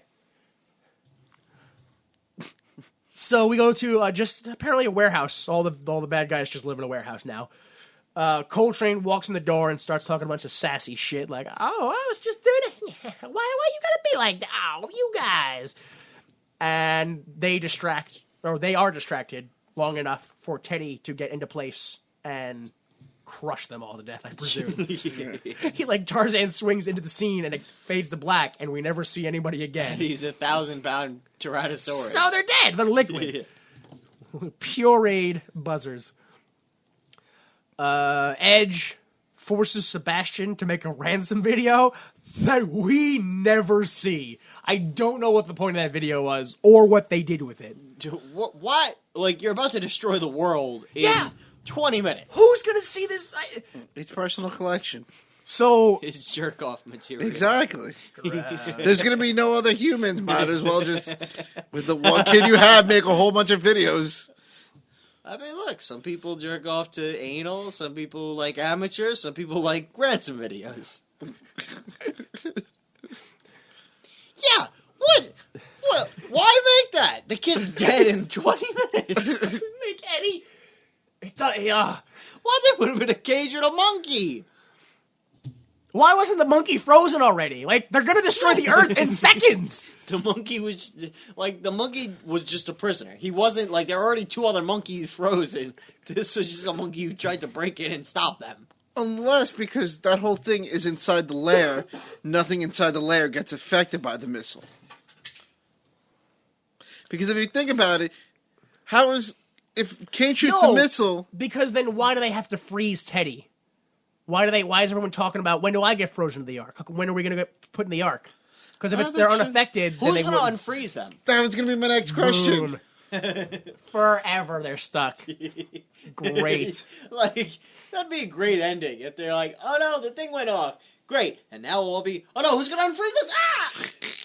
Ah! Terrible plan. Terrible characters. So, Coltrane has Spinner at gunpoint, and she's making him fly a gyrocopter into Kane's compound. Also, they're airlifting Teddy in there. Fucking so stupid. Which is, they're flying a helicopter over a zoo at the dead of night, and Teddy goes, hey, where are all the animals? Why? Like they're attracted to the sounds of helicopters, or like they don't sleep indoors, or just fine. So they do Coltrane's favorite pastime, which is crashing through a glass ceiling into Kane's hideout. Kane has Spinner shot. His lady doctor. Oh, excuse me. He has Spinner shot by his lady doctor, so that way we can be like, oh, she's definitely evil. Yeah, she's a murderer. Now she has to die. It's okay, guys. And they get taken away. Like, all right, take everybody away. Except for Teddy, because I think they presume he's dead at this point. Here's what I didn't understand. They crash through the ceiling. Yeah. He's like, okay, Spinner, you want to help them? Then you're dead. Yeah. And Coltrane, we're going to kill you too. By taking you out of the room and killing go you over out. there. Yeah. So they go to the other room, and Coltrane immediately breaks free and runs away. Of course. We go back to Kane, and suddenly Teddy wakes up, accuses Kane of murder, and he's like, yep, definitely me, but it doesn't matter because this missile's going to go off in seconds. These are my plans. This is my arc. This is my missile. Goes away. Teddy very slowly understands the story, and he's kind of just like, oh, I can't believe it! No! And he's just flabbergasted by it. He doesn't do anything. He's just flabbergasted that it happened. Also, Molly is frozen, and Teddy mourns Molly, being frozen. As the villains leave, they leave. Outside of, the New Eden place, Coltrane is in a shootout trying to get Sebastian back.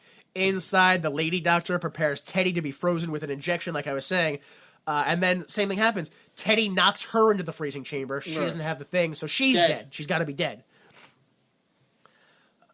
Back outside, we see the missile is still flying into space because he said that's it. He set it off. And Coltrane rescues Sebastian, who, I found a chimpanzee over there. Can I keep it? Sure. Yeah, why not? They go back. So that means that when they go back to her apartment, they got a dog and a chimpanzee. No, that's not her kid. Yeah. Oh, that's right. That's a different. But technically, yeah. That kid does have both a dog and a chimpanzee, and why not a T-Rex as a pet? Which T-Rex? You telling me this kid's coming home and the dad's gonna be like, "Yeah, you can keep that chimpanzee." For all we know, the dad's made up. What? Because they never really show the dad. No, but they both acknowledge. I think that what's going to happen is the dad's going to go, yeah, I got me a second worker. All right. And they're going to teach the monkey to run the shop. And that's the sequel. Yeah. It's just the kid and the monkey running a street side... a street side burger shop, and then an evil burger corporation opens across the street, and we have the plot of Good Burger. Wait. Who's good? Is it like the prequel to Good Burger? Good Burger comes in and ruins them, or are they Good Burger? I guess they're good. Like, they're the good guys, so they got to be the good. They have to be. So we also then technically there's also an in between movie where somehow they make it up to Good Burger level.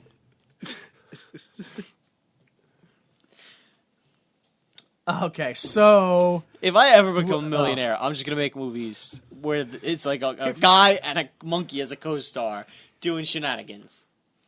I would buy the rights to movies and just remake it with one of the characters as a monkey. Isn't that like all the movies from like the 50s?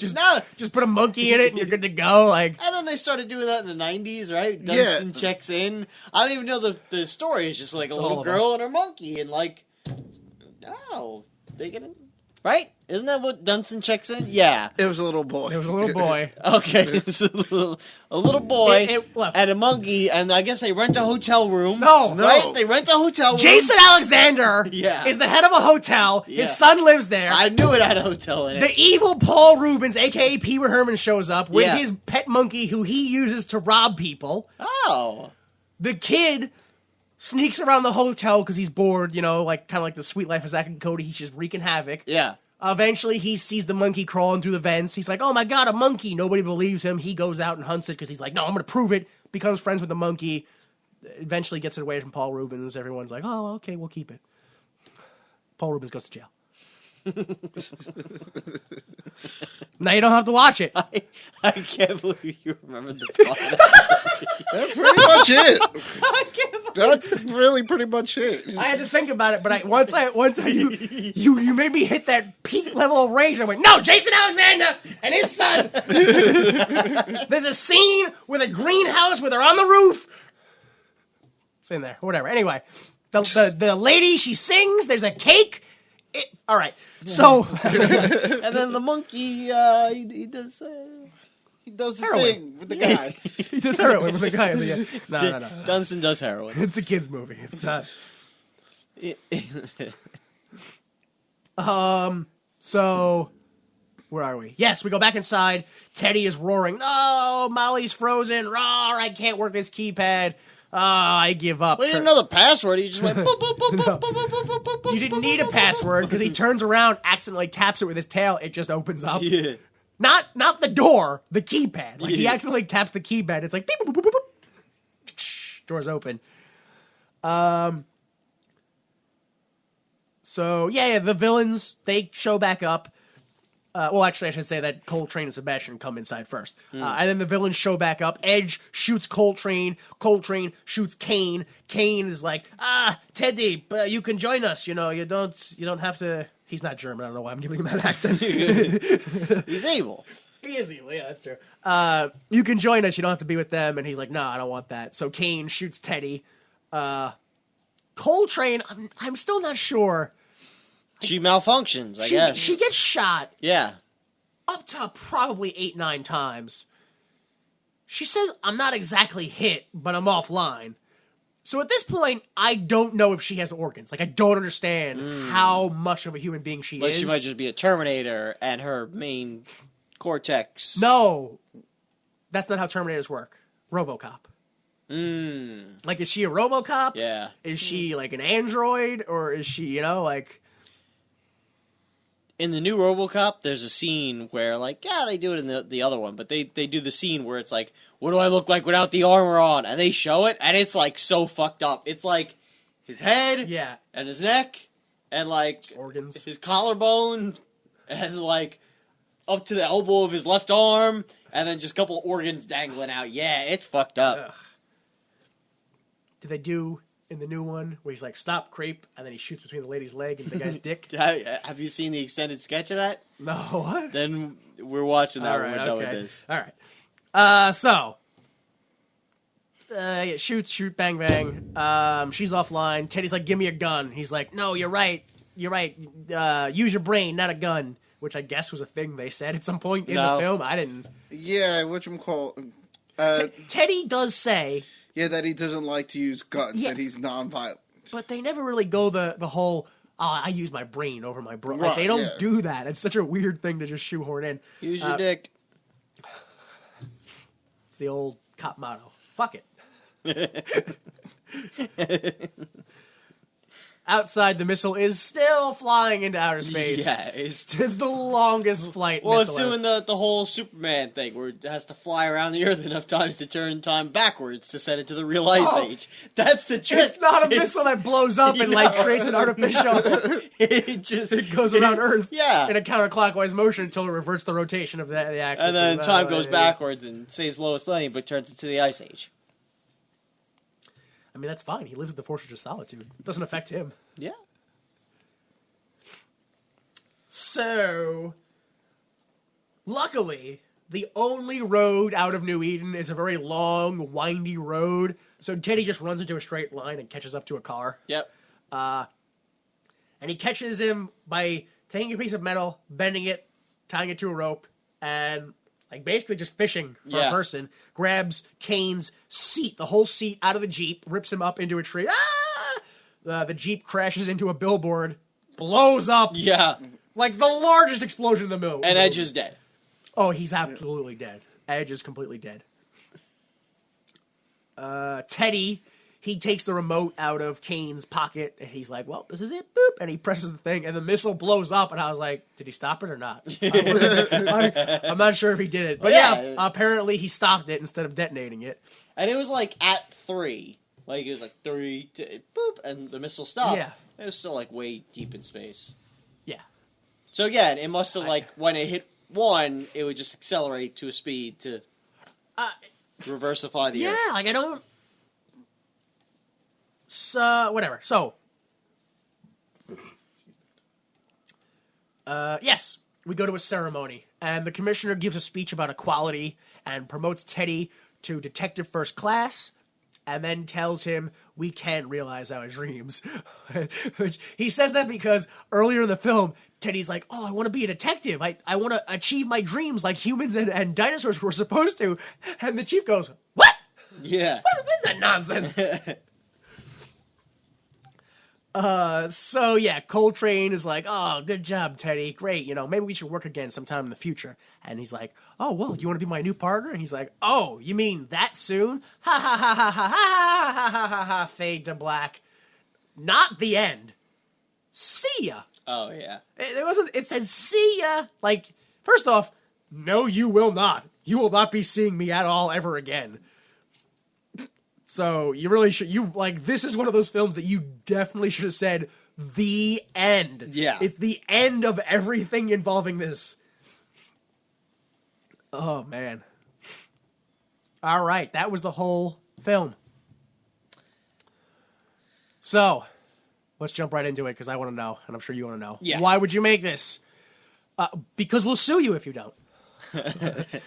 I just want to point out that I got all of this information from an incredible interview with the producers, the head puppeteer, and the writer/director of this movie, done by /film.com. It's actually pretty funny. It involves self-realization and puppet espionage. So you can check it out by going to /film.com/Theodore Rex. So to summarize their story, producer Richard Abramson wanted to get back into Power into Hollywood after falling out from being Pee Wee Herman's manager. Oh. And writer/director Jonathan Butule wanted to get something made because the last thing that he wrote that was a hit was The Last Starfighter. Was a couple of... Yeah. Actually, when he wrote it was a couple of months ago, but The Last Starfighter came out in 1989. Yeah. So it took a long time for him to get this written.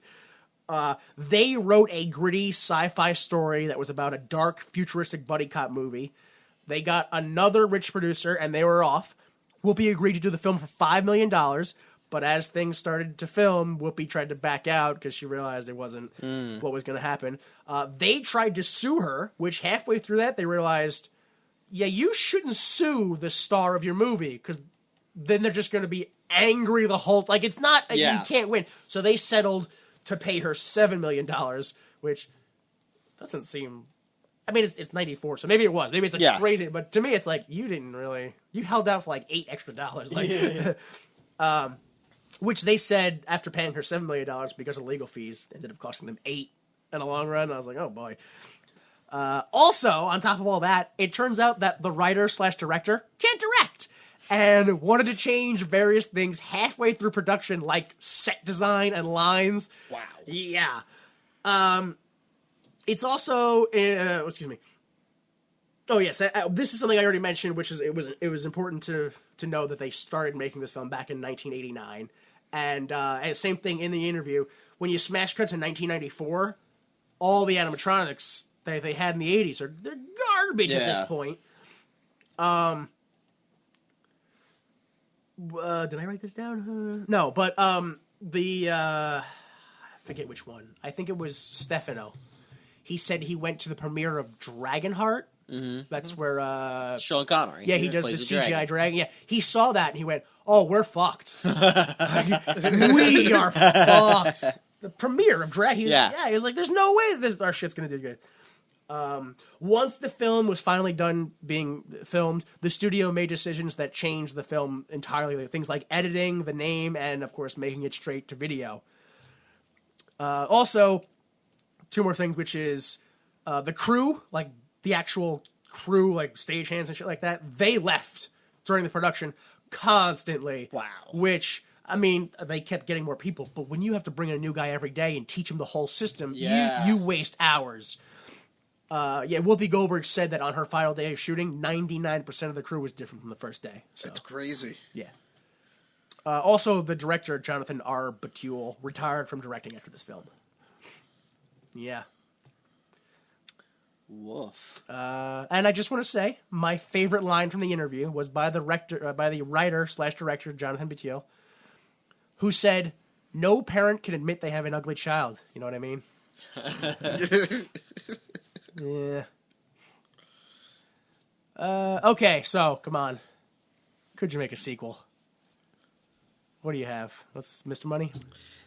In mine, Whoopi Goldberg and the other cops who are part machine, get hacked, and it's up to Theodore Rex to figure out who hacked into his new buddy and and figure out another mystery who's taking over the cops and hacking into their systems. Sure. Why not? Go ahead. So my idea was basically what starts happening is humans, soft skins, Yeah. start getting sick, and it turns out they're catching some sort of weird dino disease. Oh.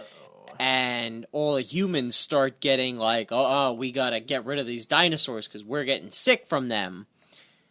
And even Whoopi Goldberg gets sick and starts to and they discover through some kind of shenanigans that, what's his face? Who's the villain in this? Kane? Kane, yeah. He was behind engineering a virus to turn people against the dinosaurs so that the dinosaurs would eventually rise up and kill all the people. Okay. I had, Edge and all his henchmen and shit. He mentioned at one point in the film that he was like, well, then clone me some better ones. He didn't like the henchmen, clone me some better ones. So, my idea is because Kane and Edge and all those guys are dead, all the clones are just left to fend for themselves. So they just start experimenting with all the technology that was left in Kane's, and they start having mutations and like that, and half dinosaur, half human, half, what were they called? Zap heads. Yeah. Like a human zap head dinosaur, and all that. And yeah, just the trouble with clones. Attack of the Clones. Yeah, there you go. Attack of the number 2, Attack of the Clones. Yeah. Episode 2. Yeah, that's it. I don't have any. All right. I don't have any questions. I couldn't think of any for this. Like every question I had was just like, but why? But why? But why? Who cares? Like the only question I could think of was, how many times did Theodore Rex use his tail? And I was like, ew. Yeah, no. No. It's not even Too good. many. No. Correct. Yeah, so yeah, that's fine. That's it. That's all ever.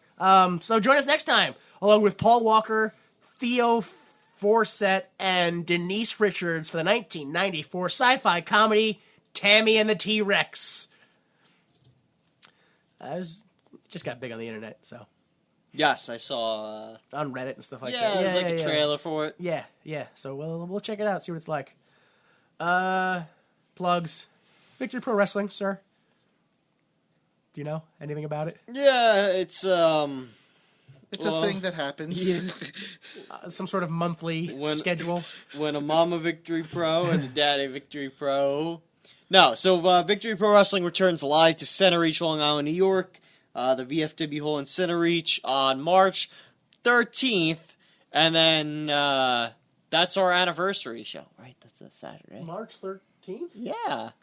No, the 18th? March 18th.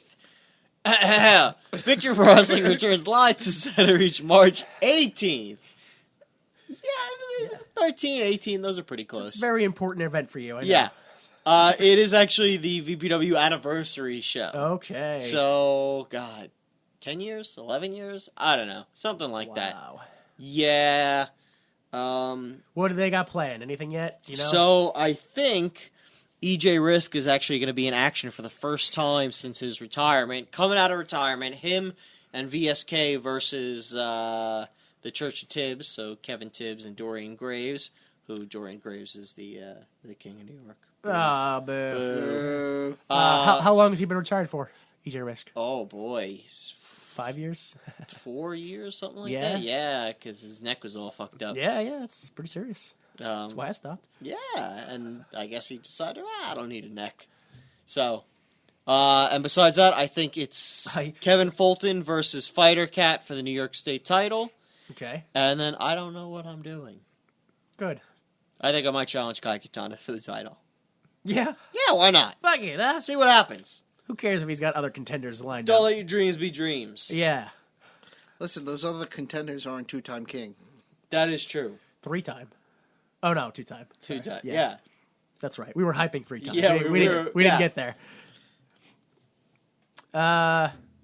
Okay, yeah, so go to www.ymp.com for all things Why Would You Make This, where you can listen to or download episodes absolutely for free if you do not like using iTunes or Google Play, both of which we are on. You can also find a link to our YouTube where we have clips from this show as well as other comedy videos that are unrelated to this podcast, like puppet shows, some political jokes, Let's Plays. We're all over the place. If you'd like to answer any questions that we may have asked during this episode, or if you have any ideas for the show, like suggestions or quiz questions or Troy McClure quotes, or if you just want to talk to us, you can do that by talking to us on Facebook at facebook.com/whywouldyoumake or on Twitter. I am at Time Commander Delta. At VJ Delta. Danny Money. At WWYMT. The official Why Would You Make This Twitter account. The intro music is Falling Off Your Love, or an edited version of Falling Off Your Love by Kill Paris. Taking us out today, we will be singing More Human by White Zombie. So let's have fun with that. No, we won't have fun with that? I don't know it. Yeah, you do. No. You know what? Maybe you don't, because that's what happened last time with Jenny from the Block. You've never heard of that song. No, it turns out I'm an idiot when it comes to music. Well, we'll deal with that again right now. So, for Danny Money and J Delta, I am Jimmy Time. Please remember that without mistakes of others, we'd be forced to endure the pain of failure ourselves. Support the arts.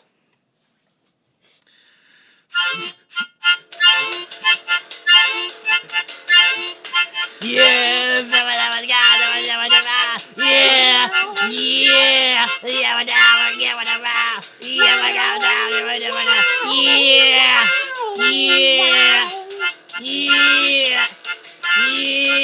more human than a human, more human than a human, more human than a human, more human than a human.